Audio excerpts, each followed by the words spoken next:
कर्म एवं कर्मफल मीमांसा, अध्याय 14, हिंसा। मानव जीवन में हिंसा एक बहुत व्यापक अधर्म है जो हमारे जीवन को अत्यधिक प्रभावित करती है। हिंसा का स्थूल या रूढ़ अर्थ है कि दूसरे प्राणियों को मारना, परंतु शास्त्रकार मात्र इसे ही हिंसा नहीं मानते। उनके अनुसार हिंसा बहुत व्यापक रूप से जीवन को प्रभावित कर रही है। योग दर्शन के भाष्यकार महर्षि व्यास जी ने अहिंसा की परिभाषा योग सूत्र 2:30 में की है। योग दर्शन में अहिंसा को प्रथम यम कहा है, जिससे अष्टांग योग का आरंभ होता है। इस पर महर्षि व्यास जी लिखते हैं, अहिंसा सर्वथा सर्वदा सर्वभूतानां अनभिद्रोहः। अर्थात अहिंसा का लक्षण है सर्वथा, सब प्रकार से, अर्थात मन, वाणी और शरीर से, सर्वदा समस्त कालों में, सर्वभूतानाम समस्त प्राणियों में, अर्थात सभी जीवों में, मनुष्य, पशु, पक्षी आदि में, अनभिद्रोह वैर का त्याग करना और प्रेम रीति से वर्तना। इससे विपरीत प्रकार का कर्म हिंसा कहलाता है, अर्थात किसी भी प्रकार से, यानी मन, वाणी और शरीर से किसी भी काल में किया हुआ, हो रहा या होने वाला कर्म किसी भी प्राणी के प्रति, चाहे वह कितना भी श्रेष्ठ, सामान्य या शुद्र ही क्यों न हो, उसके प्रति वैर भाव का रखना, द्रोह करना, ईर्ष्या करना, क्रोध करना, पीड़ा देना या मारना आदि कर्म रूपी व्यवहार हिंसा कहलाता है। इस तरह हिंसा बहुत व्यापक अर्थों वाला कर्म है। आगे योग दर्शनकार ने हिंसा के 81 भेद बताए हैं। वितर्का हिंसादयः कृतकारितानुमोदिता, लोभ क्रोध मोह पूर्वका, मृदु मध्याधिमात्रा, दुख ज्ञानानंत फला इति प्रतिपक्ष भावनम। योग दर्शन 2:34। सूत्रार्थ, हिंसादयः हिंसादि यम नियमों के विरोधी भाव, वितर्काः वितर्क हैं वे, कृत कारितानुमोदिता, कृत अर्थात स्वयं किए हुए, कारित अर्थात दूसरों से करवाए हुए, और अनुमोदित अर्थात समर्थन किए हुए। जैसे, हाँ तुमने तो इसको मारा या मारने का विचार किया, वह बहुत अच्छा है। लोभ क्रोध मोह पूर्वकाः, लोभ पूर्वक, क्रोध पूर्वक और मोह पूर्वक होते हुए, मृदु मध्याधिमात्रा, मृदु अर्थात हल्के, मध्य अर्थात बीच वाले, और अधिमात्र अर्थात तीव्र भेद वाले। दुखा ज्ञानानंत फलाः, दुख और अज्ञान रूप अनंत फल को देने वाले होते हैं। इति, इस प्रकार साधक को प्रतिपक्ष भावनम, प्रतिपक्ष अर्थात वितर्कों की विरोधी भावना करनी चाहिए। धर्म के पालन में बाधाओं को वितर्क कहा जाता है। उन वितर्कों में हिंसा, असत्य, चोरी, काम वासना, पदार्थों का अत्यधिक संग्रह करना है। ये ही 5 यमों के विपरीत भाव हैं। महर्षि व्यास जी इसकी व्याख्या करते हुए लिखते हैं, तत्र हिंसा तावत कृतकारितानुमोदितेति त्रिधा, एकैका पुनस्त्रिधा, लोभेन मांस चर्मार्थेन, क्रोधेनापकृत मनेनेति, मोहेन धर्मो में भविष्यतीति। लोभ क्रोध मोहाः पुनस्त्रिविधा, मृदु मध्याधिमात्रा इति। एवं 27भेदा भवति हिंसायाः, मृदु मध्याधिमात्राः पुनस्त्रिविधाः, मृदु मृदुर्मध्य मृदुस्तीव्र मृदुरिति, तथा मृदु मध्यो मध्य मध्यस्तीव्र मध्य इति, तथा मृदु तीव्रो मध्य तीव्रोधिमात्र तीव्र इति। एवं 81 भेदा हिंसा भवति, सा पुनर्नियम विकल्प समुच्चय भेदादसंख्येया, प्राणभृद भेदस्या परिसंख्येयत्वादिति। एवमनृतादिष्वपि योज्यम्, ते खल्वमी वितर्का दुःखाज्ञानानंत फला इति प्रतिपक्ष भावनम। दुःखम अज्ञानम च अनंतम फलम येषामिति प्रतिपक्ष भावनम। तथा च हिंसकस्तावत् प्रथमं वध्यस्य वीर्यमाक्षिपति, ततश्च शस्त्रादि निपातेन दुःखयति, ततो जीवितादपि मोचयति, ततो वीर्याक्षेपादस्य चेतनाचेतनमुपकरणं क्षीणवीर्यं भवति। दुःखोत्पादान्नरकतिर्यक् प्रेतादिषु दुःखमनुभवति। जीवित व्यापरोपणात् प्रतिक्षणं च जीवितान्त्यत्ये वर्तमानो मरणमिच्छन्नपि दुःख विपाकस्य नियत विपाक वेदनीयत्वात् कथञ्चिदेवोच्छ्रवसिति।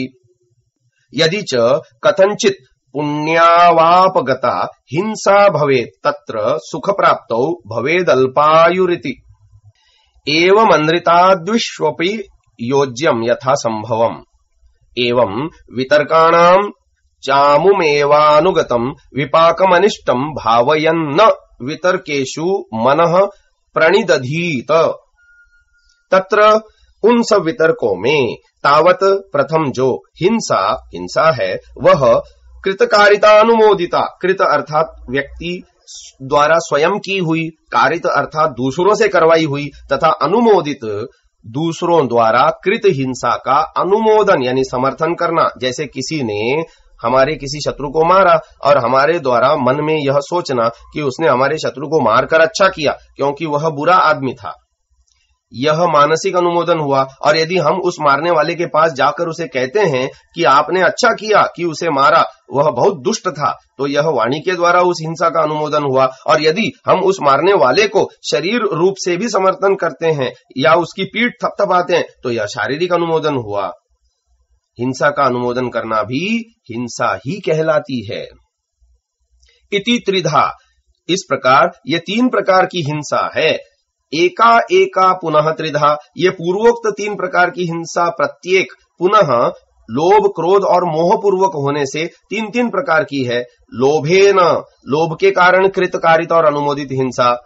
मांस चर्मार्थेन, अन्य प्राणियों के मांस, चमड़ा अथवा अन्य पदार्थों की प्राप्ति के लिए होती है। क्रोधेन, क्रोध के कारण कृत, कारित और अनुमोदित हिंसा इसलिए की जाती है कि अपकृतम अनेन इति, इसने मेरा अपकार यानी अनिष्ट किया है, इसीलिए मैं भी इसका अपकार करूंगा। मोहेन, मोह के कारण कृत, कारित और अनुमोदित हिंसा इसलिए की जाती है कि धर्मों में भविष्यति इति, इस हिंसा से मुझे धर्म लाभ होगा अथवा परिवार आदि के प्रति मेरा धर्म यानी कर्तव्य पूरा होगा। मोह से कृत, कारित और अनुमोदित तीनों प्रकार की हिंसा इसलिए की जाती है कि इससे मेरा, मेरी स्त्री, पुत्र या अन्य किसी प्रियजन आदि का स्वार्थ सिद्ध होने से मेरा कर्तव्य यानी धर्म पूरा होगा। जैसे यज्ञ में स्वार्थ के लिए की गई हिंसा, देवी देवताओं को मनुष्य, पशु आदि की बलि देना, या इस्लाम में स्वयं के स्वार्थ के लिए अल्लाह को पशुओं की कुर्बानी देना भी मोह तथा लोभ पूर्वक हिंसा है। इस प्रकार ये 9 प्रकार की हिंसा होती है।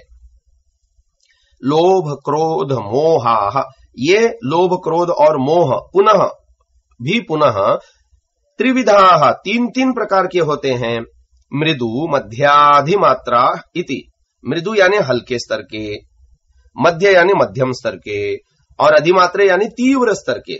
एवं इस प्रकार हिंसा के 27 भेदाः, 27 भेद भवन्ति होते हैं।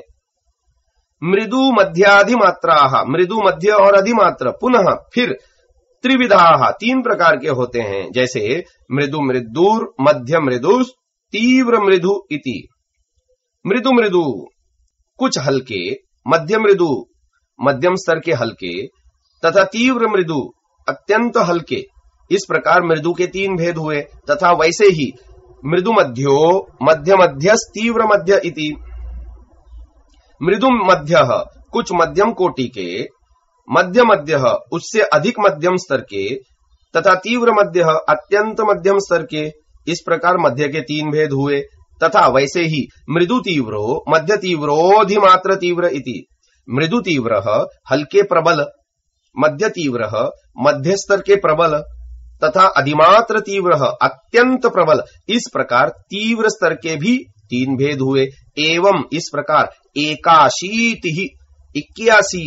भेदाः, भेद वाली हिंसा भवति होती है।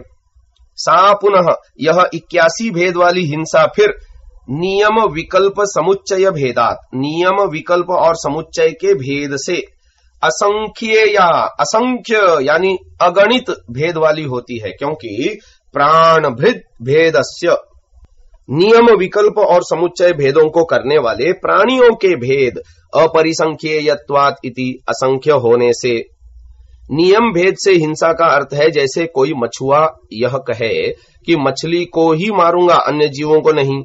इस प्रकार यह नियमित प्रकार की हिंसा हुई। विकल्प भेद से अभिप्राय यह है जैसे कोई कहे कि मैं भेड़ या बकरी में से किसी एक को मारूंगा अन्य जीवों को नहीं, यह वैकल्पिक हिंसा है। समुच्चय भेद से अभिप्राय यह है कि कोई कहे कि मैं तो किसी प्राणी को नहीं छोड़ूंगा, सभी को यथाशक्ति मारूंगा, तो यह समुच्चय भेद की हिंसा हुई। इस प्रकार हिंसा असंख्य भेदों वाली होती है, क्योंकि नियम विकल्प और समुच्चय भेद करने वाले प्राणियों के असंख्य भेद हैं। एवं इस प्रकार अनृतादिषु असत्य आदि वितर्कों में भी अपि भी योज्यम योजना करनी चाहिए। अर्थात जिस प्रकार हिंसा के असंख्य भेद हैं, उसी प्रकार अन्य वितर्कों अर्थात असत्य, स्तेय यानी चोरी, स्त्रीगमन, व्यभिचार आदि तथा परिग्रह सभी प्रकार से पदार्थों का संग्रह करना के भी असंख्य भेद पूर्वोक्त प्रकार से समझने चाहिए।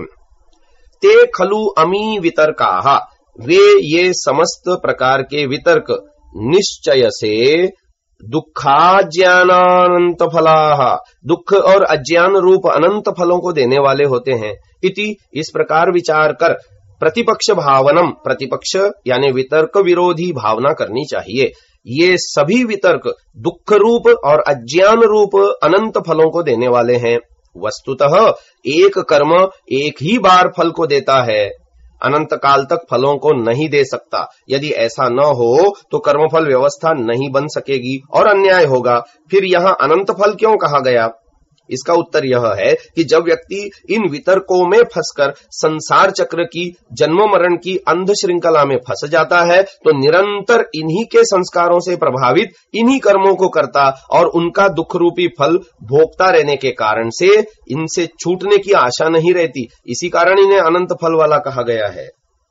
इसको दोहराते हुए कहते हैं, दुखम दुख च और अज्ञानम अज्ञान रूप अनंतम अनंत फलम फल हैं। ये शाम जिन हिंसादि वितर्कों के इति ऐसा जानकर प्रतिपक्ष भावनम, प्रतिपक्ष भावना करनी चाहिए, अर्थात हिंसादि वितर्कों के प्रति अहिंसा आदि की भावना करनी चाहिए। तथा ही क्योंकि हिंसकः, हिंसा करने वाला, तावत प्रथमम, पहले तो वधस्य, वध्य अर्थात जिसका वध करना है ऐसे प्राणी के, वीर्यम, वीर्य अर्थात उस हिंसक के छूटने के सामर्थ्य यानी बल को, आक्षिपति नष्ट अर्थात अवरुद्ध करता है। ततश्च और उसके पश्चात शस्त्रादि निपातेन, शस्त्रादि से प्रहार के द्वारा उसे, उस प्राणी को दुःखयति, दुख देता है, अतिशय पीड़ा पहुंचाता है। ततः उसके पश्चात उस प्राणी को जीवितात्, जीवन से, अपि भी मोचयति, विमुक्त कर देता है। ततः उस प्राणी के वीर्याक्षेपात, वीर्य यानी बल के नाश करने से, अस्य इस हिंसा करने वाले पुरुष के चेतना चेतनम उपकरणम, चेतन अर्थात स्त्री पुरुष आदि तथा अचेतन अर्थात धनादि साधन, क्षीण वीर्यम सामर्थ्यहीन यानी निर्बल यानी निस्तेज भवती होते हैं। दुखोत्पादात प्राणियों को वध आदि के द्वारा अथवा अन्य रूप से अतिशय पीड़ा पहुंचाने से यह पीड़ा देने वाला पुरुष नरक, तिर्यक, प्रेतादिषु, नरक अर्थात दुखदायी योनियों, तिर्यक अर्थात कीट पतंग आदि और प्रेत आदि अर्थात मृत शरीरों में सूक्ष्म कीट आदि के रूप में जन्म लेकर दुखम, दुखों को अनुभवती, अनुभव करता अर्थात प्राप्त करता है। जीवित व्यपरोपणात्, वध्य प्राणी के जीवन को नष्ट करने के परिणाम स्वरूप यह हिंसक पुरुष भी प्रतिक्षणम जीवितात्यये च वर्तमानः, क्षण क्षण जीवन नाश का प्रयत्न करता हुआ, मरणम इच्छनपि, मरण की इच्छा करता हुआ भी, दुख विपाकस्य नियत विपाक वेदनीयत्वात्, दुख रूप फल के नियत होने से, कथंचित एवं किसी प्रकार से, उच्छ्वसिति सांस भर लेता हुआ जीवित रहता है। च और यदि कथंचित, यदि किसी तरह हिंसा पुण्यावापगता भवेत, पुण्य कर्म के साथ मिलकर फल देने वाली हो जाए तो तत्र सुख प्राप्तो, तो पुण्य कर्म के कारण सुख प्राप्ति में भी अल्पायु भवेतिति, अल्प आयु वाला होता है। एवं इस प्रकार अनृतादिषु अपि, असत्य आदि वितर्कों में भी यथासंभव दुख और अज्ञान के अनंत फलों की योजना कर लेनी चाहिए। एवं इस प्रकार साधक को वितर्काणाम, हिंसा आदि वितर्कों के अनुगतम, बाद में मिलने वाले अमुम एव दुख रूप इस अनिष्टम, अनंत दुख अज्ञान रूप अप्रिय यानी अनिष्ट विपाकम फल को भावयन विचारते हुए वितर्केषु, हिंसादि वितर्कों में मनः न प्रणीदधीत, मन नहीं लगाना चाहिए। यहां पर सबसे स्थूल हिंसा का उदाहरण देकर महर्षि व्यास जी ने इस विवेचन को लिखा है, परंतु इसको सभी प्रकार की हिंसा में समझना चाहिए। हिंसा का स्तर जितना तथा जिस प्रकार का होगा उसका फल परिणाम भी उतना और उसी प्रकार का ईश्वरीय व्यवस्था में होगा। जिस प्रकार हिंसा से दुख प्राप्ति को बताया गया है, उसी प्रकार असत्य, चोरी, व्यभिचार तथा परिग्रह से भी दुख और अज्ञान के अनंत फलों की प्राप्ति का भी विचार कर लेना चाहिए। जिस प्रकार हिंसा के 81 भेद कहे हैं, उसी प्रकार शेष वितर्कों यानी असत्य, चोरी, व्यभिचार, परिग्रह के भी कृत कारित अनुमोदित लोभ, क्रोध, मोह पूर्वक मृदु मध्य अधिमात्र करके नियम, विकल्प, समुच्चय और अगणित प्राणियों के भेद से अनंत भेद वाले हैं तथा इनका फल भी दुख और अज्ञान ही है। हिंसा के लिए जो मूल भावना है वह है वैर का होना, द्रोह का होना। मात्र दुख देने से ही कर्म को हिंसा के अंतर्गत नहीं माना जा सकता।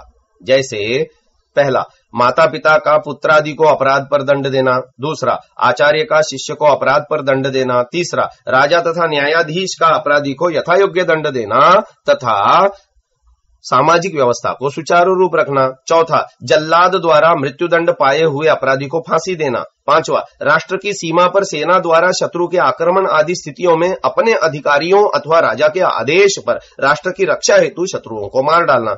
छठा, समाज में पुलिस द्वारा सामाजिक शांति तथा न्याय व्यवस्था को बनाए रखने हेतु अपराधियों को यथायोग्य तथा अधिकार पूर्वक पकड़ना तथा दंड देना आदि।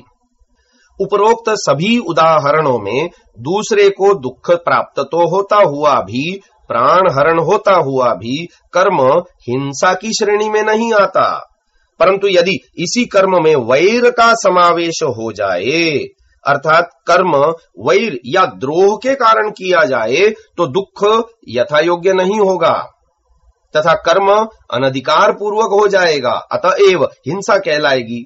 जैसे माता पिता या आचार्य का क्रोध पूर्वक पुत्र एवं शिष्य की बिना अपराध पिटाई कर देना या किसी प्रकार से दंड दे देना या अपराध से अधिक दुख देना हिंसा कहलाएगा। राजा या न्यायाधीश का लोभ, क्रोध या मोह पूर्वक दंड विधान करना, सेना में कार्यरत व्यक्तियों द्वारा व्यक्तिगत स्वार्थों के लिए अनधिकार प्राणियों को मारना तथा पुलिस द्वारा भी कम अपराध के लिए अधिक दंड देना या बिना अपराध के ही दंडित करना अथवा न्यायालय के समक्ष दंड हेतु प्रस्तुत करना आदि कर्म हिंसा के क्षेत्र में ही कहलाएंगे। इस अवस्था में अधिकार होने पर भी व्यक्ति लोभ, क्रोध या मोह से प्रभावित होकर दूसरों को बिना अपराध या अपराध से अधिक दुख देकर हिंसा ही करता है। किसी दूसरे द्वारा किए गए अपराध या अत्याचार का स्वयं बदला लेने की कार्यवाही क्रोध तथा मोह पूर्वक होने तथा अनधिकार होने से हिंसा ही कहलाती है। जैसे किसी ने हमारे प्रति या हमारे किसी प्रिय बंधु अथवा संबंधी के प्रति कोई अपराध किया हो, तो उसका बदला लेने के लिए व्यक्ति अगर न्याय व्यवस्था का सहारा न लेकर स्वयं ही उस अपराधी या दोषी को क्रोध या मोह पूर्वक दुख पहुंचाने लग जाए, तो यह कर्म हिंसा की श्रेणी में आएगा। हाँ, यदि दूसरे के द्वारा कर्म अभी हो रहा है, तो उस स्थिति में स्वयं की तथा अपने आश्रितों या संबंधियों या अन्यों की भी रक्षा हेतु उस अपराधी या दोषी को रोकने के लिए किया गया कर्म हिंसा की श्रेणी में नहीं आएगा, परंतु ऐसा कर्म भी यथायोग्य होना चाहिए। यदि कोई चोर आपके घर में चोरी करने आया हो तो अपनी और अपने सामान की रक्षा हेतु उसे रोकना, बांधना तथा न्याय व्यवस्था के अधीन करना उचित है, परंतु उसे जान से मारना या स्ववश करके भी मार मार के उसके अंग भंग करना अनुचित होगा, हिंसा होगी। इसका विशेष विवेचन आगे मानवीय कर्म विवेचन के अध्याय में किया गया है। मानव समाज में हिंसा बहुत प्रकार से फैली हुई है, जैसे मानवों के प्रति हिंसा तथा मानवों की पशु पक्षी आदि निरपराध प्राणियों के प्रति हिंसा। मनुष्य मन, वाणी और शरीर के द्वारा क्रोध, लोभ, मोह पूर्वक दूसरों के प्रति हिंसा करता है। मानवों द्वारा दूसरों के प्रति वैर पूर्वक कोई भी कर्म हिंसा की श्रेणी में रखा जाएगा। संसार में निरपराध प्राणियों के प्रति हिंसा बहुत मांस के लोभ में ही होती है। हम यहाँ मानव समाज में निरीह प्राणियों के प्रति होने वाली हिंसा का स्वरूप प्रस्तुत कर रहे हैं, जिससे लगभग पूरा मानव समाज प्रभावित है तथा लगभग हम सभी किसी न किसी रूप से कृत, कारित अथवा अनुमोदित हिंसा के लिए दोषी भी हैं। मनुस्मृति में कहा है, न कृत्वा प्राणिनां हिंसा मांसमुत्पद्यते क्वचित् न च प्राणिवदः स्वर्ग्यस्तस्मान् मांसं विवर्जयेत् समुत्पत्तिं च मांसस्य वध बन्धौ च देहिनां प्रसमीक्ष्य निवर्तेत सर्वमांसस्य भक्षणात्। मनुस्मृति 5वां अध्याय 48 एवं 49वां श्लोक।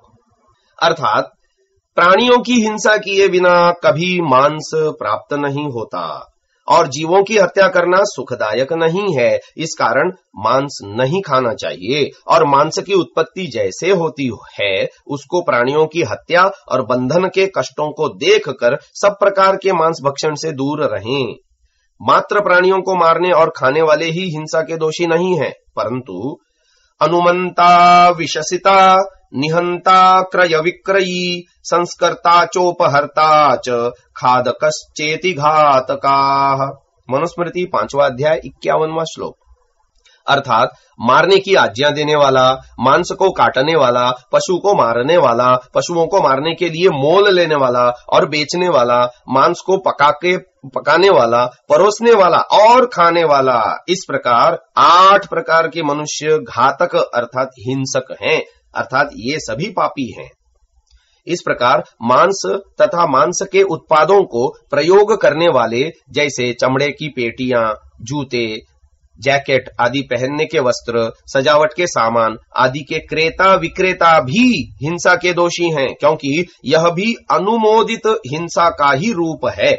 पशुओं के साथ होने वाली बहुत प्रकार की हिंसा को मानव स्वयं न करता हुआ या करवाता हुआ भी उस हिंसा से प्राप्त मांस आदि से बनाए गए पदार्थ या वस्तुओं का प्रयोग करके अनुमोदित हिंसा का दोषी होता है, क्योंकि यह तो ऐसा है कि आप उन्हें मारते रहें और हम इन उत्पादों का प्रयोग करते रहेंगे। हम यहाँ मानव समाज में पशुओं पर होने वाली हिंसा के कुछ उदाहरण दे रहे हैं, जो कि विभिन्न समाचार पत्रों में लेख रूप में छपा था। क्या आप भी इसके लिए किसी प्रकार से दोषी तो नहीं हैं, चाहे परोक्ष अनुमोदन के रूप में ही सही। हम यहाँ 3 लेखों को जैसे का तैसा दे रहे हैं। यदि आपके साथ भी इन जानवरों जैसा व्यवहार हो तो आज मनुष्य की क्रूरता, निर्ममता और लोलुपता की सीमा बढ़ती जा रही है। इसे देख दानव भी लज्जित हैं। किसी जानवर की जीवित अवस्था में ही खाल उतार ली जाती है, तो किसी के बच्चों को उसके जन्म से पूर्व मादा जानवर के पेट में रहते हुए ही नाना प्रकार की यातनाएं दी जा रही हैं। पशु पक्षियों पर हो रहे अत्याचार या क्रूर व्यवहार वन्य जीवों की खाल, सींग, मांस, हड्डियां आदि प्राप्त करने एवं उनके व्यापारिक उपयोग के लिए किए जाते हैं। प्रसाधन सामग्री बनाने, इनके परीक्षण करने या फैशन की होड़ के कारण जीव हत्या एवं जीवों पर क्रूरता को विगत कुछ वर्षों में बढ़ावा मिला है। यह शौक भी अद्भुत है, जिसके लिए असंख्य पशुओं को मौत के घाट उतारा जाता है, जैसे चीज, पनीर। छी, गाय दूध देती है, गाय से बछड़ा होता है, बछड़े के पेट में रेनेट नाम का पदार्थ पाया जाता है। रेनेट प्राप्त करने के लिए गाय के नवजात बछड़े को मार दिया जाता है। चीज बनाते समय इसी का उपयोग किया जाता है। ऐसा चीज अधिक जायकेदार माना जाता है। यद्यपि माइक्रोबायल रेनेट भी चीज के काम में लाया जा सकता है जो दही और वनस्पति से बनता है, परंतु यह तो स्वाद की बात है जनाब, जिसके लिए नवजात बछड़ों का वध किया जाता है। वस्तुतः भारत में बनने वाले आम पनीरों में यह प्रयोग में नहीं लाया जाता। पहले यह भारत में डेनमार्क से आयात किया जाता था, जिस पर सरकार द्वारा आयात करने की पाबंदी लगा दी गई थी, परंतु जब से विदेशी उत्पादों की भारत में खुली बिक्री की छूट सरकार द्वारा दी गई है, तब से यह जानना तो जो अत्यंत आवश्यक हो गया है कि किस चीज में रेनेट मिला है। भारत की एक कंपनी द्वारा बनाए गए चीज में भी रेनेट का प्रयोग किया जाता है। ऐसी सूचना विश्वस्त सूत्रों से प्राप्त हुई है। गाय हमारी माता है और उसके बछड़े का वध रेनेट के वास्ते, आपकी जुबान के जायके के लिए, बछड़े का जीवन और आज के दानव रूपी मानव का जायका, यह कैसा राक्षसी व्यवहार है। अगला लेख है शुतुरमुर्ग का थैला। हर छठे माह शुतुरमुर्ग के पंख नोचे जाते हैं, क्योंकि लोगों को इस विशालतम पक्षी के पंखों से प्यार है। पंख नोच किए जाने के बाद इसकी खाल नोची जाती है। खरोंचने और नोचने का यह क्रम तब तक चलता है जब तक कि शुतुरमुर्ग के प्राण पखेरु न उड़ जाएं। खाल का थैला बन जाता है और पंख आपके टोप में खोस दिए जाते हैं। अगला आलेख है बिज्जू का सेंट। बिज्जू नाम का यह जानवर बिल्ली से बहुत छोटा होता है। बहुत कम लोगों ने इसे जंगल में देखा होगा, चिड़ियाघर में भले ही देखा हो। इस छोटे जानवर को बेंतों से पीटा जाता है जिससे यह उद्वेलित हो जाए। उद्विग्न अवस्था में इसके शरीर से वह तरल पदार्थ निकलने लगता है जिसमें से सुगंध निचोड़ी जाती है और चाकू का वार लगातार जारी है, क्योंकि सेंट बनाना है। अगला आलेख है बंदर की लिपस्टिक। दर्जनों बंदरों को एक साथ बैठाकर उनके गले में ट्यूब के जरिए अनेक प्रकार के तरल पदार्थ पेट में पहुंचा दिए जाते हैं। ये ऐसे पदार्थ हैं जिन्हें बंदर कभी नहीं खा सकता, जैसे लिपस्टिक, टेल्कम या बालों का खिजाब। इस परीक्षण से पता लगाया जाता है कि कितनी खुराक खा चुकने पर बंदर मर जाएंगे। ऐसा जहर पचाकर बच जाने वाले बंदरों का पोस्टमार्टम किया जाता है, महज यह पता लगाने के लिए कि ये कैसे बच गए। दिन भर के प्रयोग के बाद सायंकाल में बंदरों की लाशों को कूड़े की तरह फेंक दिया जाता है। स्लैडर लोरिस नामक छोटे से बंदर की आंखें बड़ी बड़ी और गोल होती हैं, जैसे कोई तश्तरी हो। नादान भाव इसके चेहरों से टपकते रहते हैं, परंतु लोगों की क्रूर पिपासा के आगे इसका नादान जीवन कुछ नहीं है। भारत में अब यह बंदर बहुत कम संख्या में रह गया है, क्योंकि इसका शिकार अत्यधिक किया जा चुका है। इसकी आंखें निकाल ली जाती हैं, इसका दिल बाहर निकाल लिया जाता है। इस दोनों को पीसकर सौंदर्य प्रसाधन सामग्री बनाई जाती है। अगला आलेख है सांप से प्यार। सांप की खाल की खातिर असंख्य सांपों को पकड़कर मार डाला जाता है, क्योंकि जिंदा खाल को खींचना सरल होता है। अतः जिंदा सांप की ही खाल उतार ली जाती है। सांप के सिर को कील से पेड़ के तने पर ठोक दिया जाता है। सांप जिंदा तड़पता रहता है और चाकू की मदद से उसकी खाल जिंदा अवस्था में ही उतरती रहती है। काम कर चुकने पर शिकारी थकान दूर करते हुए आनंद की फुफकारी भरते हैं। अब बताइए जहरीला कौन अधिक है। अगला आलेख है आपकी हजामत। गिनी पिग जैसे छोटे से जानवर की खाल को खरोंचकर उस पर आफ्टर शेव लोशन का लेप किया जाता है।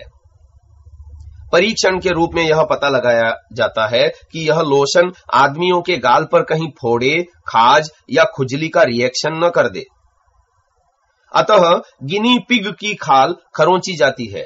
एक बार नहीं, बार बार अनेक गिनी पिग जान से मारे जाते हैं आपके लिए। आफ्टर शेव लोशन के वास्ते। अगला आलेख है बेचारे हिरण। अब कस्तूरी मृग कश्मीर की घाटियों में ही पाया जाता है। बहुत कम संख्या में ये मृग शेष बचे हैं, क्योंकि कस्तूरी के लिए इन्हें पकड़ लिया जाता है। इन्हें पकड़ने के लिए ऐसे क्रूर तरीके अपनाए जाते हैं जिनकी कल्पना भी कठिन है। घास के अंदर कटीले लोहे के ऐसे जाल बिछाए जाते हैं कि बेचारा हिरण पैर रखते ही उसमें फंस जाता है। स्वच्छंद वातावरण में निर्बाध विचरण करने वाला यह मृग सहसा यों पकड़ में आ जाने पर छटपटाता है। लहूलुहान अपने पैर को उस इस्पाती शिकंजे से निकालने की बराबर चेष्टा करता है और सिसक सिसक कर प्राण त्याग देता है। इस प्रकार पकड़े गए औसतन 3 हिरणों में से 2 का तो बेकार समझकर वहीं पड़े रहने दिया जाता है, क्योंकि या तो वे कस्तूरी मृग नहीं होते या वे व्यावसायिक दृष्टि से अनुपयोगी समझे जाते हैं। उनकी जान का यही मूल्य है। अगला आलेख है मगरमच्छ के पर्स। लोग कहते हैं कि मगरमच्छ सदा मुंह खोलकर हंसता है, लेकिन आदमियों की हंसी इससे भी ज्यादा क्रूर है। मगरमच्छ को पानी से बाहर चालाकी से लाया जाता है और उसे जल विहीन परिस्थितियों में छटपटाने पर मजबूर किया जाता है, ताकि उसकी मौत करीब और करीब आती जाए। एकाएक उसकी नाक में एक पैना छुरा घोंप दिया जाता है ताकि उसका जीवन ही समाप्त हो जाए। उसकी खाल पर बहुत लोग आंख लगाए हुए हैं, क्योंकि उसका उपयोग चमड़े के रूप में महिलाओं के पर्स या सूटकेस आदि बनाने में किया जाता है। अगला आलेख है वनराज की खाल। जहर से खाल खराब हो जाती है। बंदूक की गोली से खाल में गोल निशान पड़ जाते हैं, अतः बाघ को फंदे से पकड़ा जाता है। शिकंजे में उसका पंजा फंस जाने के बाद निकल ही नहीं सकता। हाथ की हड्डी टूट जाती है, खून निकल आता है। बेचारा जानवर दहाड़ता है। शिकारी उसे चारों ओर से तानियों के घेरे में भींचते हैं। तब तक भींचते रहते हैं जब तक कि उसकी जान ही न निकल जाए, या फिर उसकी पूंछ ऊंची करके पीछे से तेज गर्म लोहे की छड़ उसके शरीर में घुसा दी जाती है। वह दहाड़ मारकर मर जाता है।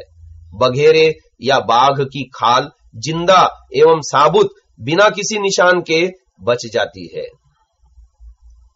अगला आलेख है गजराज के दांत। गजराज यानी हाथी जैसे विशाल और शक्तिशाली जानवर तक को लोगों ने नहीं छोड़ा। जगह जगह ऐसे फल जंगल में बिखेर दिए जाते हैं जिन पर विषैले रसायन का लेप पहले से ही किया गया होता है। हाथी उन्हें खाते ही चित्त हो जाते हैं। आकाश में मंडराते हुए गिद्धों से अंदाज लगाकर शिकारी वहां तक पहुंच जाते हैं और उन हाथियों के दांत निकालकर बाजार तक ले जाते हैं। हाथियों के दांतों के लिए इतने विशाल जानवर को मार डाला जाता है। हाथियों के दांत से बनती है अनेक हस्ती दंत की वस्तुएं। अगला आलेख है नादान कराकुल। मेमने तक को लोगों ने नहीं बख्शा। कराकुल भेड़ के बाल बड़े घुंघराले और खाल अत्यंत नरम होती है। मनचले लोग अपनी शौक की पूर्ति के लिए इसी खाल के कपड़े या टोपी पहनना चाहते हैं, लेकिन मेमने के पैदा होते ही उसके बालों का मुलायमपन कम हो जाता है। अतः मादा भेड़ को गर्भावस्था में ही बैंतों से पीटा जाता है। इस कदर बैंतों से उस पर प्रहार किया जाता है कि उसके प्राण पखेरु उड़ जाएं। मरते ही उसके पेट से होने वाले मेमने को निकाल लिया जाता है। पाशविकता इससे अधिक और क्या होगी कि उस मेमने की खाल जिंदा अवस्था में ही उतार दी जाती है। उसके मरने तक का भी इंतजार नहीं किया जाता। अगला आलेख है बेचारे कछुए। पानी के किनारे कुछ ऊंचाई पर जमीन खोदकर कछुए अपना घर बना लेते हैं, जहां वे दीन दुनिया से दूर छुप जाते हैं।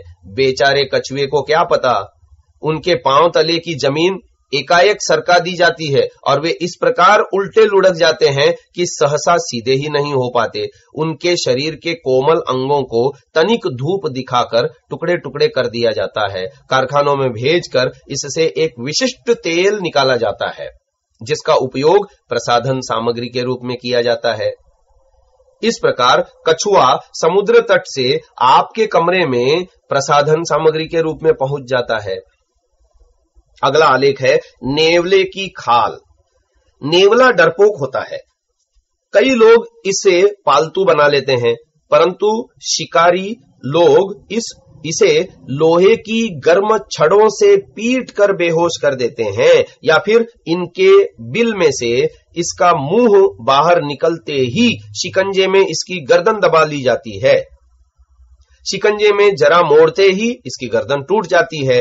अनेक शिकारी असंख्य नेवलों की गर्दन मोड़ने की तलाश में दर दर भटकते रहते हैं, क्योंकि इसकी खाल भी आपके लिए उपयोगी है। खाल तो आपके भी है ना। अगला आलेख है सील के शिशु। सील मछली के बच्चों के साथ भी क्रूरता कुछ कम नहीं होती है। कनाडा में बेसबॉल खेलने के बल्ले जैसे डंडे से इस मछली के बच्चों की लगातार तब तक पिटाई की जाती है जब तक वे मर न जाएं। नॉर्वे में लोहे की तीखी सलाख सील के बच्चों के सिर में घुसा दी जाती है और उसकी खाल तुरंत उतारने के लिए उसे चीर दिया जाता है। बेचारी मां अपने शिशु के क्रंदन को सुनती रहती है। जब शिकारी चले जाते हैं तो वह अपने शिशु के अस्थि पिंजर के समीप आकर अपने मुंह से उस लहूलुहान पिंड को सूंघती है। कहां गया उसका शिशु?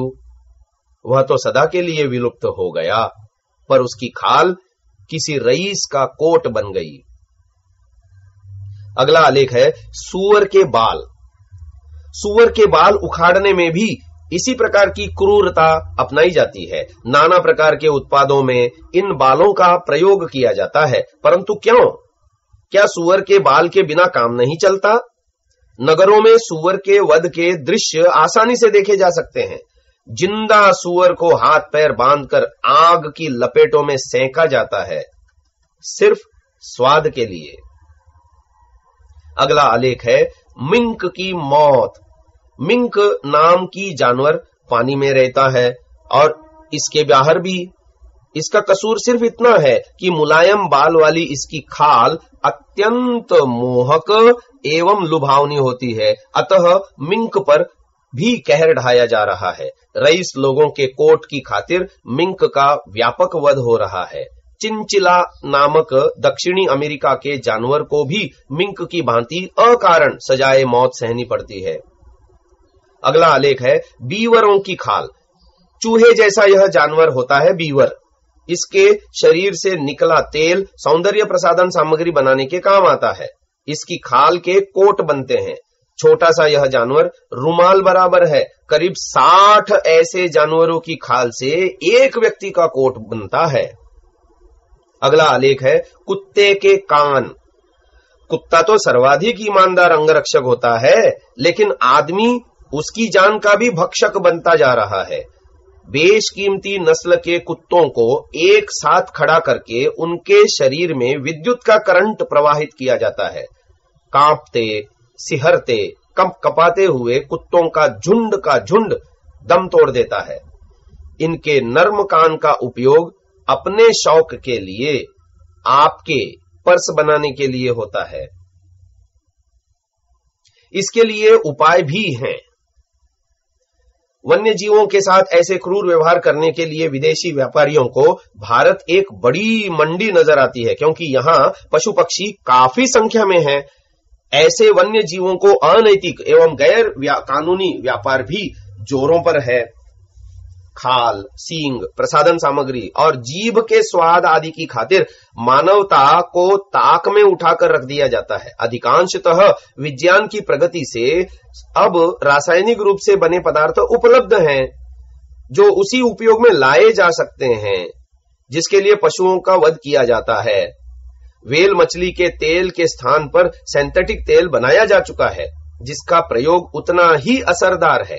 खाल के कपड़ों के स्थान पर नाना प्रकार के कृत्रिम रासायनिक वस्त्र बनाए जा चुके हैं, जो देखने में जरा भी कृत्रिम नहीं लगते।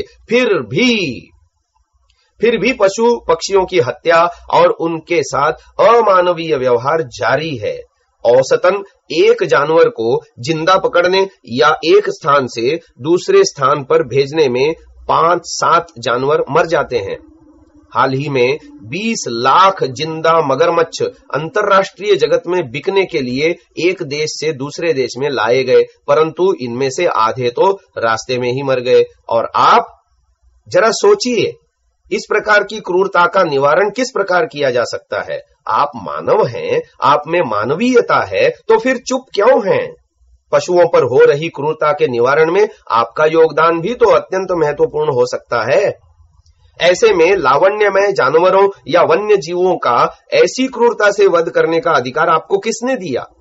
क्या इस सुंदर सृष्टि के रचने वाले की दृष्टि से आपका यह व्यापार छिपा हुआ है? और क्या आपको इस कुकर्म का फल नहीं भोगना पड़ेगा? इस प्रकार एक दूसरे लेख को भी पढ़ें या जानें। लेख है बेजुबान जानवरों पर यह इंसानी अत्याचार। इस बात से इनकार नहीं किया जा सकता कि हम जानवरों के प्रति अत्यधिक क्रूर हैं। बहुत वर्षों पहले की बात है, एक दुकान पर एक व्यक्ति मुर्गा लटकाए लाया। उसने चाकू मांगा, दुकानदार के पास चाकू नहीं था। उसने उस मुर्गे का मुंह अपने जूते की नाल के नीचे रखकर जोर से कुचल दिया। मुर्गे की जरा से कै की आवाज उस ग्रामीण मेले की चीख पुकार में गुम हो गई। मुर्गा खून टपकता उल्टा लटका किसी हांडी में चढ़ने के लिए तेजी से ले जाया जा रहा था। बहुत पहले अमेरिकन साहित्य में पढ़ा था कि मजबूत सांड मारे जाने से पहले गांव के बाहर ले जाए जाते, वहां उन्हें घोड़े से बांध दिया जाता। इसके बाद घोड़ा तेजी से गांव की ओर दौड़ता तथा अन्य सवार उस सांड को भाले घोंपते। खून के फव्वारे छूट रहे हैं तथा सांड खींचा जा रहा है, तेज दौड़ाया जा रहा है। प्रयास यह कि मरने से पहले वह गांव के जितने नजदीक लाया जा सके ताकि ढोना न पड़े। कारण यह था कि महिलाएं व बच्चे इतने भीमकाय सांड को तड़प तड़प कर जब मरता देखें वे रोने लगते थे। बच्चों और महिलाओं की भावना की खातिर गांव गांव में यह प्रथा इस पिछली शताब्दी के मध्य तक चलती रही। उस सांड को मारने का जो वर्णन पढ़ा, उसे याद कर आज भी रोंगटे खड़े हो जाते हैं। मनुष्य की निर्दयता की कोई सीमा नहीं है। गर्म जूतों के क्रम बनाने के लिए पैदा होते ही बछड़ों पर बेंतें मारी जाती हैं ताकि सारा खून उसकी चमड़ी में आ जाए। वह उसे खौलते पानी में जिंदा डाल देते हैं, फिर वह चमड़ा उतारकर हमारे खूबसूरत नर्म नर्म जूते बनाए जाते हैं। किसी कसाई खाने का निरीक्षण करो, जानवर वहां मौत की प्रतीक्षा कर रहे हैं। यदि उसके पास भाषा होती तो वे कहते, हे भगवान, भगवान के लिए हमारा अंत जल्दी कर दो। ट्रक में भरकर इन्हें लाया गया है। ये अधिकतर बूढ़े और बीमार हैं, कई कई दिनों से भूखे हैं, प्यासे हैं, इनके पांव टूटे हैं, धूप में एक रस्सी से बंधे हैं, कोई दाना नहीं, कोई चारा नहीं। भाग्यवान हैं जो पहले दाखिल हो गए। जिन्हें घाव है उन्हें सारे दिन चील कौवे नोच रहे हैं। कमजोर, लाचार ये प्राणी अपनी रक्षा भी नहीं कर सकते। इनसे खराब वे जो इन्हें सैकड़ों मील पैदल दौड़ा दौड़ा कर दूर राजस्थान से मुंबई लाए गए हैं। कुछ लंगड़े हैं मगर मौत का दयावान साया अभी इनसे दूर है। मैंने पढ़ा कि मुंबई के कसाई खानों में भेड़ बकरियां ट्रकों से निर्दयता से जमीन पर फेंक दी जाती हैं तथा टूटी टांगों का दर्द लिए वे बेसब्री से कसाई की छुरी का आशीष पा इसी दुखी संसार से विदा होने की राह देखती रहती हैं। इसी मुंबई के कसाई घरों का यह दृश्य आम है कि कत्ल के लिए ले जाती मां के पीछे जा रहे छोटे बछड़े के पैर तोड़ दिए गए क्योंकि बांधने को रस्सी नहीं है। उस बेबस के सामने उसकी मां का गला काटा जाता है, उसकी चमड़ी जीते जी उतारी जाती है। साथ ही बैल खड़ा है, बंधा बंधा वह निहार रहा है कि उसके सामने उसके साथी की गर्दन को 2 हाथ ऊपर उठाए हैं ताकि छुरी फेरने में उन्हें ज्यादा मेहनत न करनी पड़े। इन जानवरों पर इन घातों का इतना जबरदस्त सदमा है कि कई अवसरों पर इनको न बांधना जरूरी होता है, न पकड़ना। हाथ पैर भी नहीं बांधते, चुपचाप कसाई की छुरी को अपने पर चलते देखते हैं। सांपों की चमड़ी जीवित निकालते हैं ताकि खूबसूरत बैग सुंदरियों के लिए बन सकें। किसी गोहरे की कमर तोड़ दी ताकि उसे उबालकर उससे तेल निकाला जा सके। सूअर के छोटे छोटे बच्चे उल्टे लटका दिए जाते हैं तथा उसके बाल खींचे जाते हैं। उसकी चीख पुकार से आपको कष्ट न हो इसके लिए उसका गला लगभग दूसरे हाथ से घोंट दिया जाता है। ये बाल वे हैं जिससे आपकी दाढ़ी का ब्रुश बनता है। इसके लिए शायद हमारा धर्म और दर्शन आजकल प्रचलित तथाकथित धार्मिक मान्यताएं जो वेद की मान्यताओं से सर्वथा विपरीत हैं, अधिक उत्तरदायी हैं। ग्रीक दार्शनिक प्लेटो या एरिस्टोटल की मान्यता थी कि पशुओं में आत्मा नहीं होती। कांत जैसा महान दार्शनिक भी पशु अत्याचार को दुख की सीमा तक नहीं मानता था, बल्कि मानव सुख की वृद्धि में उसे यह अनिवार्य लगता था। भारत में भी महाभारत काल के बाद यज्ञों में पशु हिंसा होने लगी तथा कहा जाने लगा कि इससे पशु सीधा स्वर्ग को जाता है। इसके उत्तर में चार्वाक का तर्क था, यदि पशु सीधा स्वर्ग को उपलब्ध हो रहा है तो फिर यजमान अपने पुत्र को या वृद्ध पिता को बलि क्यों नहीं देता? वह भी सीधा स्वर्ग को चला जाएगा, जो जीवन का अंतिम लक्ष्य है। चार्वाक ने इस तर्क का यज्ञों में पशु बलि देने वालों के पास कोई उत्तर नहीं था, मात्र मांसाहार के लिए एक धार्मिक बहाना जो खोज रखा था। ग्रीक दार्शनिकों का अत्याचार रोम इतिहास में पराकाष्ठा की सीमा पर चला गया। इधर भारत में भी हम जानवरों को या तो तड़पा तड़पा कर मार रहे हैं या तड़प तड़प कर मरने को छोड़ रहे हैं। धार्मिक हिंसा का अन्य रूप बाइबल तथा कुरान में भी देखा जा सकता है। कुरान में पशुओं को अल्लाह के नाम पर कुर्बानी देने के लिए हलाल किया जाता है, न कि उनकी जान एक झटके में ली जाती है। अर्थात पशु को मारने के लिए कुरान की आयतों का पाठ करते हुए या फिर कलमा पढ़ते हुए धीरे धीरे उसकी गर्दन पर छुरी फेरी जाती है, ताकि वह धार्मिक रूप से मरे तथा खुदा उसकी कुर्बानी कबूल करे। इस तरह पशु को तड़पा तड़पा कर मारा जाता है। इसी प्रकार के अन्य लेख में व्यक्ति स्वाद के लिए किन किन जानवरों को मारकर खा जाता है, यह भी जरा सुने। स्वाद के लिए अब चूहों, मेंढकों और केचुओं को भी शामत। आजकल दुनिया के विभिन्न हिस्सों में लोग जिन जानवरों का सर्वाधिक भक्षण कर रहे हैं, उनमें चूहे, मेंढक और केचुए भी प्रमुख हैं।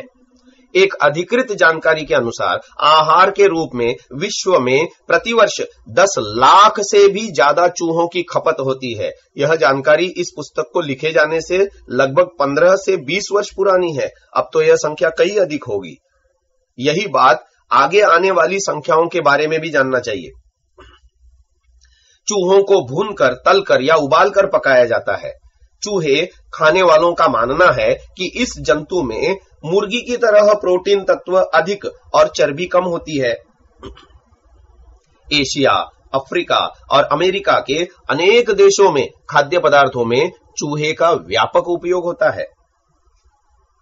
अफ्रीका, अर्जेंटीना, वेनेजुएला के कई भागों में 100 पाउंड के चूहे भोजन के लिए स्वादिष्ट पदार्थ समझे जाते हैं। थाईलैंड तो ऐसा असाधारण देश है जो चूहों के उपयोग की खुले आम वकालत करता है। वहां चूहे के नाना प्रकार के पकवान होटलों, रेस्तराओं में बड़े चाव से परोसे जाते हैं। कुछ चूहों का चिकित्सा में भी उपयोग होता है। घाना में जिन बच्चों को काली खांसी हो जाती है, उन्हें औषधि के रूप में उबले हुए चूहों का सेवन कराया जाता है। चीन में 3 से 4 करोड़ चूहे हैं। वहां के अखबार जनता को यह परामर्श देते हैं कि चूहों को हमें दैनिक भोजन का अंग बना लेना चाहिए, क्योंकि चूहों का मांस बहुत स्वादिष्ट और पौष्टिक होता है। यों चीन के कुछ दक्षिणी प्रांतों में चूहों का मांस अधिक जायकेदार भोजन वाला माना जाता है। उसी प्रकार जैसे कुत्ते का मांस, चूहे के मांस में प्रोटीन बहुत होता है, चर्बी कम होती है और उसे पकाने में कम समय लगता है। यों संयुक्त राष्ट्र खाद्य व कृषि संगठन की पोषक सेवा के प्रमुख का मत है कि स्वास्थ्य की दृष्टि से चूहों को खाने में कोई हर्ज नहीं है। मेंढक, आजकल मेंढक की टांगों की बिक्री विश्व भर में जोरों पर चल रही है। प्रतिदिन विश्व के कोने कोने से मेंढक की टांगें बर्फ में जमा कर अमेरिकी तथा पश्चिमी दुनिया के दूसरे देशों को भेजी जाती हैं, जहां मेंढक की टांगों को जायकेदार मसालों में भून कर खाया जाता है। विश्व भर में भारत से सर्वाधिक संख्या में मेंढकों की टांगे पश्चिमी देशों को निर्यात की जाती हैं। मेंढकों की टांगों का निर्यात भारत में सर्वप्रथम 1960 में शुरू हुआ था। तब प्रतिवर्ष 50,000 किलोग्राम मेंढक की टांगे विदेशों में निर्यात की जाती थी, लेकिन पिछले कुछ वर्षों में इस कारोबार ने भारी फैलाव किया है। वर्ष 1980 में हमारे यहां से मेंढक की जो टांगे निर्यात की गईं, उसका वजन 35 लाख किलोग्राम तक जा पहुंचा था और 1981 में तो यह मात्रा बढ़कर 45 लाख किलोग्राम हो गई। 1981 में भारत से Netherlands, America, Belgium, France, Canada और पश्चिमी जर्मन को मेंढक की टांगों के निर्यात से 1 अरब 20 लाख रुपए की आय हुई। इसके अतिरिक्त 1981 में ही भारत ने बांग्लादेश को 7 करोड़ मेंढकों का निर्यात किया। लेकिन मेंढक की टांगों का यह कारोबार इतना जघन्य और निर्दयतापूर्ण है कि उसके वर्णन मात्र से रोंगटे खड़े हो जाते हैं। जहां मेंढक का आधे से अधिक शरीर इस व्यापार में निकम्मा रहता है, वहां मेंढक की सिर्फ पिछली टांगों को ही उसके बाकी हिस्से से काट कर खाने के काम में लिया जाता है। इस प्रकार मेंढक के शरीर का लगभग 65% हिस्सा व्यर्थ में ही काट कर फेंक दिया जाता है। अपनी पिछली टांगों के जायकेदार स्वाद की खातिर पूरा का पूरा मेंढक जान से मार दिया जाता है। मेंढक का शिकार करने वाले 4 या 5 व्यक्तियों के समूह में अपने शिकार के लिए रात के अंधेरे में निकलते हैं। इन लोगों के हाथ में टॉर्च और कंधे पर जूट के बोरे लदे रहते हैं। रात के अंधेरे में ये मेंढकों की आंखों पर टॉर्च की रोशनी फेंकते हैं, जिससे मेंढक अंधे हो जाते हैं। फिर एक एक करके इन मेंढकों को पकड़कर बोरों में भर लिया जाता है। एक दल एक रात में 2 से 3 टन के लगभग मेंढक पकड़ लेता है। शिकार के पश्चात टर्राते, चीखते, दर्द भरी आवाज में चिल्लाते मेंढकों के बोरों को ट्रकों में भरकर उन्हें उन फैक्ट्रियों में भेजा जाता है जहां इन्हें जीते जागते मेंढकों की पिछली टांगों को उनके शरीर से काट कर अलग करने का कार्य होता है। आमतौर पर बोरों में बंद मेंढकों की अंतिम यात्रा लगभग 2 या 3 दिनों तक चलती है। आपस में रगड़ खाते हुए व कराहते हुए प्रत्येक 1000 के पीछे 30 तो लगभग इसी यात्रा के दौरान ही मर जाते हैं। कई बार इन मेंढकों को मिर्च भरने वाले या नमक के भोरों में भर दिया जाता है। उस हालत में पूरे के पूरे मेंढक ही फैक्ट्री पहुंचने से पहले ही मर चुके होते हैं। मरे हुए मेंढक बाद में किसी काम के नहीं रहते, क्योंकि इनकी टांगों का रंग बदल जाता है और वे खाने के लायक ही नहीं रहती। फैक्ट्री में पहुंचने के बाद मेंढकों को उनके आकार के अनुसार अलग अलग ग्रुपों में बांट दिया जाता है। फिर इन्हें नायलॉन के बोरों में फेंका जाता है। इन बोरों में क्लोरीन की मदद से मेंढकों को बेहोश किया जाता है। आमतौर पर मेंढकों पर बेहोशी छाने में सिर्फ 15 से 20 मिनट का समय लगता है, लेकिन फैक्ट्री में काम करने वाले मजदूरों को इतना इंतजार करने की भी तसल्ली नहीं होती। इस तरह 5 या 10 मिनट पश्चात ही मेंढकों की हत्या का काम शुरू हो जाता है। 90% मेंढकों को बेहोशी से पहले ही यानी उनके पूरे होशो हवास में काटा जाता है। एक एक मेंढक को बोरे से बाहर निकाला जाता है और बड़े बड़े छुरों की मदद से इनकी पिछली टांगे उनके बाकी शरीर से अलग की जाती हैं। कटी हुई टांगों को एक तरफ डाला जाता है और टांगों के ऊपरी भाग से बहते हुए खून पर क्लोरीन एसिड लगाया जाता है। फिर टांगों से छोटे छोटे पैरों को काटकर इन टांगों को पॉलीथीन के थैलों में एक एक करके पैक कर दिया जाता है। बाद में टांगों के पैकेटों को कोल्ड स्टोरेज में फ्रीज होने के लिए भेज दिया जाता है, जहां कटी हुई टांगों को हिफाजत से संभाल कर रखा जाता है। वहीं मेंढक का बाकी शरीर जमीन पर एक कोने में तड़पता, कराहता और दर्दनाक रूप से चिल्लाता हुआ फेंक दिया जाता है। एक के बाद एक कटते हुए सैकड़ों और हजारों टांग विहीन मेंढकों का ढेर कोने में लग जाता है। बाद में मेंढकों के कटे हुए शरीरों के बदबूदार ढेर को ट्रक में भरकर दूर ले जाकर डाल दिया जाता है।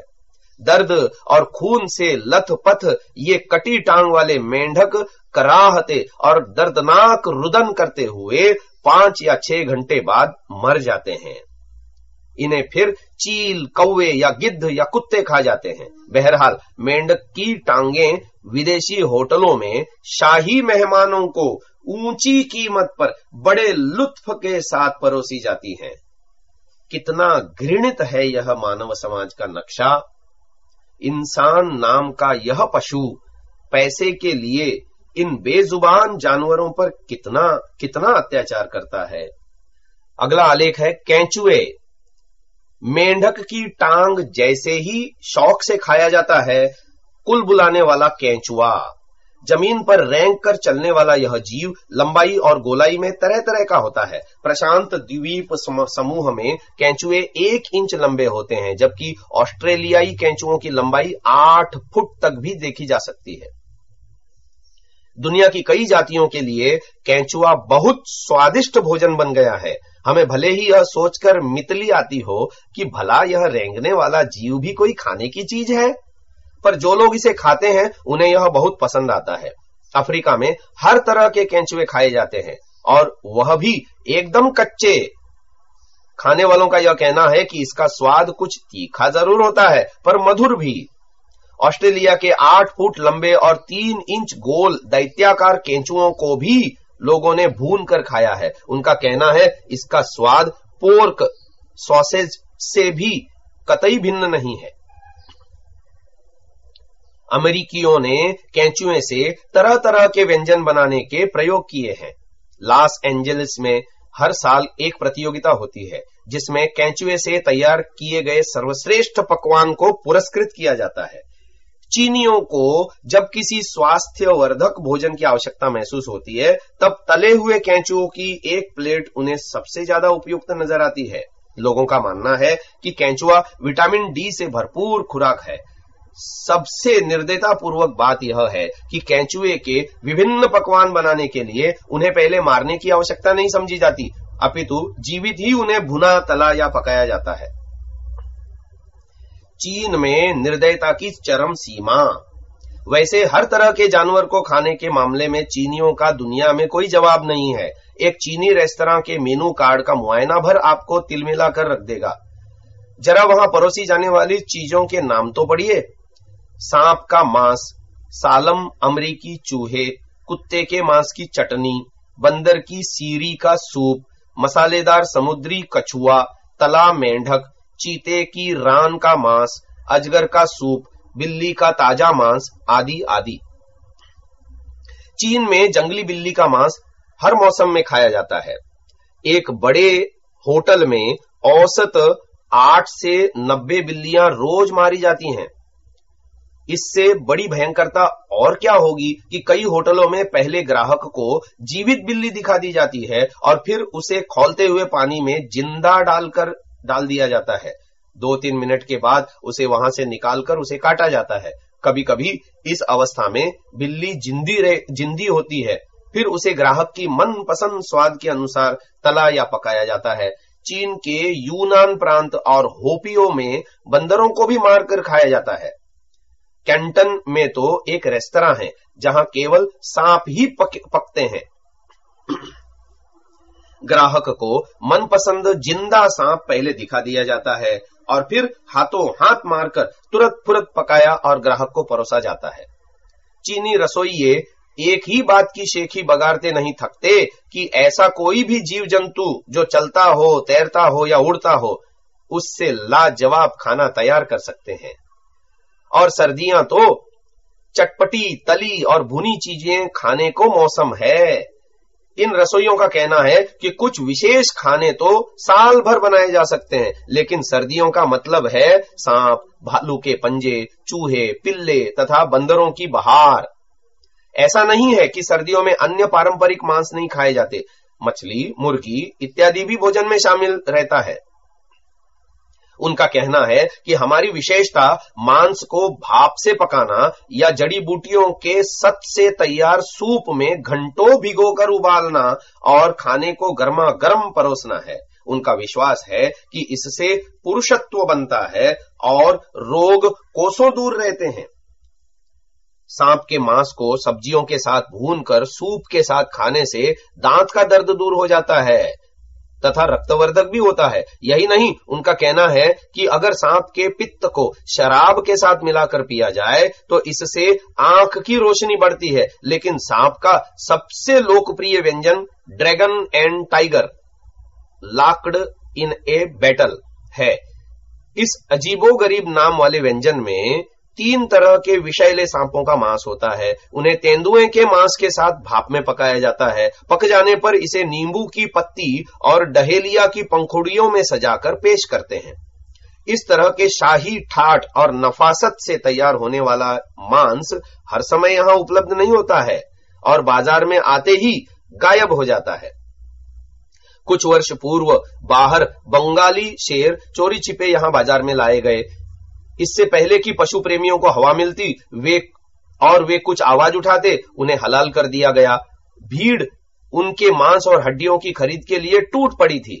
चीनियों का विश्वास है कि शेर का मांस खाने से वे साहसी और बलवान होंगे, जबकि इनकी हड्डियों को शराब में डुबोकर ऐसा टॉनिक तैयार होता है जो वात रोग और अंदरूनी चोटों के लिए रामबाण माना जाता है। घूस चूहे को भाप में पकाकर भूनकर एक विशेष परंतु गोपनीय मसाले में लपेटकर खाने को पूरा ताइपे बेताब रहता है। घूस चूहे को आदिवासी पहाड़ों से पकड़ लाते हैं। घूस का मांस पौष्टिक माना जाता है।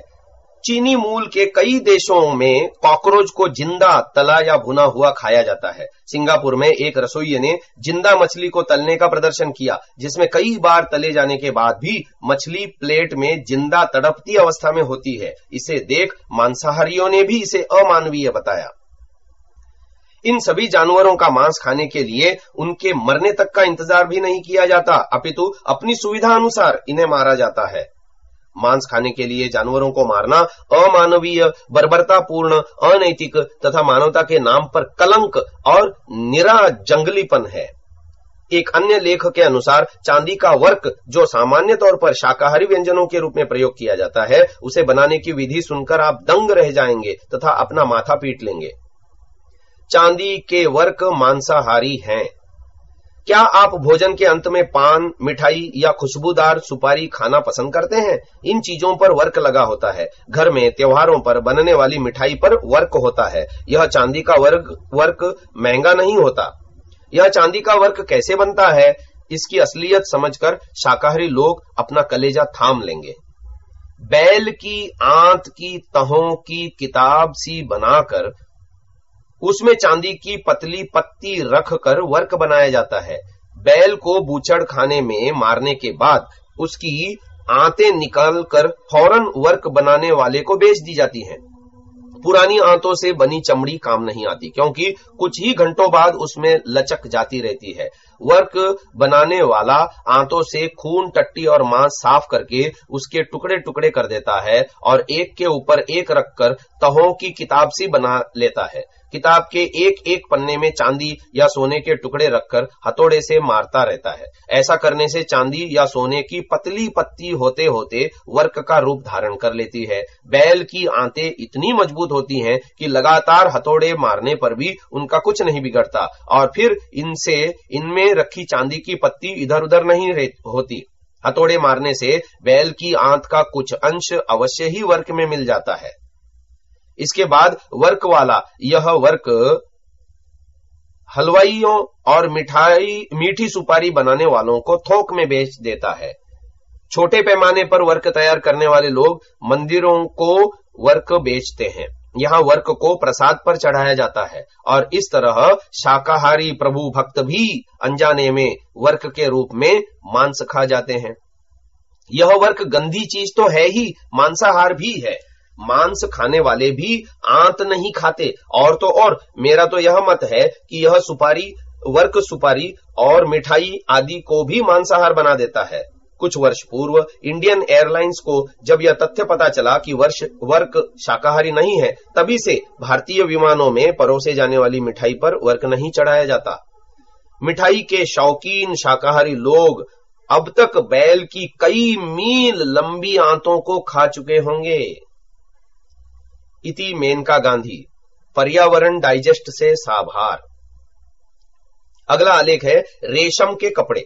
रेशम के कपड़े रेशम से बनते हैं, जो रेशम के कीड़ों को मारकर प्राप्त होता है। रेशम का कीड़ा जब अंडे से निकलता है तो वह लगभग 1 इंच के 8वें भाग के बराबर होता है। रेशम को प्राप्त करने हेतु इन कीड़ों का अलग से पालन होता है और इनको मेलबरी पेड़ की पत्तियां का अत्यधिक भोजन 20 से 35 दिनों तक दिया जाता है, जिससे इस अवधि में 3.5 इंच तक लंबे हो जाते हैं। एक रेशम के कीड़े से 1000 से 2000 फीट लंबा रेशम का धागा प्राप्त होता है। इस प्रकार से 1 गज रेशम के कपड़े हेतु लगभग 3000 कीड़ों को गर्म पानी में डालकर अथवा गर्मी देकर मार दिया जाता है, जिससे इनसे रेशम की प्राप्ति हो सके। इस प्रकार रेशम को प्राप्त करने हेतु व्यापक रूप से हिंसा की जाती है, ताकि आपके लिए रेशमी कपड़े बनाए जाएं। हम यहां स्पष्ट कर देना चाहते हैं कि ईश्वरीय व्यवस्था मानवीय व्यवस्थाओं के अनुसार नहीं बदलती, वरन यह सार्वभौम तथा सभी जीवों के लिए एक सी है, चाहे कोई इसे माने या न माने। आज का मानव जब अपने कुकर्मों के कारण पशु पक्षियों योनियों में जाएगा तो उसके साथ भी ऐसा ही व्यवहार तब का मानव समाज भी करेगा। अर्थात जो हम आज अन्य प्राणियों के साथ कर रहे हैं वही कल हमारे साथ भी होगा। कितनी हिंसा, कितना कष्ट, कितना अत्याचार। कोई सुनने वाला नहीं है, कोई बचाने वाला नहीं है, सिर्फ भोगना ही भोगना होगा। अपने आप को इन प्राणियों के शरीर में रखकर और उन पर होने वाली हिंसा की कल्पना करके तो देखो और समझो कैसा लगता है। अगर अभी कल्पना से समझ आ जाए तो ठीक, नहीं तो ऐसे ही कष्टों और अत्याचारों को सहने और भोगने हेतु भी तैयार रहे। कहा भी है, यो हिंसकानि भूतानि हिनस्त्यात्म सुखेच्छया स जीवंश्च मृतश्चैव न क्वचित् सुखमेधते यो बंधनवध क्लेशान् प्राणिनां न चिकीर्षति स सर्वस्य हितप्रेप्सुः सुखमत्यन्तमश्नुते यद्ध्यायति यत्कुरुते धृतिं बध्नाति यत्र च तदवाप्नोत्ययत्नेन या हिनस्ति न किंचन। मनुस्मृति 5वां अध्याय 45 से 47वें श्लोक तक। अर्थात जो व्यक्ति अपने सुख की इच्छा से कभी न मारने योग्य प्राणियों की हत्या करता है वह जीते हुए या मरकर कहीं भी सुख को प्राप्त नहीं करता। जो प्राणियों को बंधन में डालने, वध करने, उनको पीड़ा पहुंचाने की इच्छा नहीं करता वह समस्त प्राणियों का हितैषी बहुत अधिक सुख को प्राप्त करता है। जो व्यक्ति किसी भी प्राणी की किसी भी प्रकार से हिंसा नहीं करता वह जिसका ध्यान करता है, जिस काम को करता है और जहां धैर्य से मन लगाता है उसको सुगमता से प्राप्त कर लेता है। हिंसा करने वाला प्राणी न तो सुख को प्राप्त करता और न अपने शुभ कार्यों तथा संकल्पों को प्राप्त कर पाता है। इस प्रकार हम देखते हैं कि हिंसा असंख्य प्रकार की है तथा इससे निश्चित रूपेण दुख रूप फल ही मिलता है। अज्ञान से ग्रस्त व्यक्ति ही इनमें फंसकर दुख और अज्ञान की अंध श्रृंखला में चलता ही चला जाता है। अतः हिंसा द्रोह किसी से भी नहीं करना चाहिए। मनुजी महाराज कहते हैं, नारुन्तुदः स्यादार्तोऽपि न परद्रोह कर्मधीः ययास्योद्विजते वाचा नालोक्याम तामुदीरयेत्। मनुस्मृति 2 अध्याय 136वां श्लोक। अर्थात मनुष्य स्वयं दुखी होता हुआ भी किसी दूसरे को कष्ट न पहुंचावे, अन्य दूसरे के प्रति ईर्ष्या या बुरा करने की भावना मन में लाए। मनुष्य के जिस वचन से कोई दुखित हो उस ऐसी अप्रशंसनीय वाणी को भी लोक में दूसरों के प्रति न बोले। अर्थात मन, वचन और शरीर से दूसरों के प्रति द्रोह न करे, हिंसा न करे।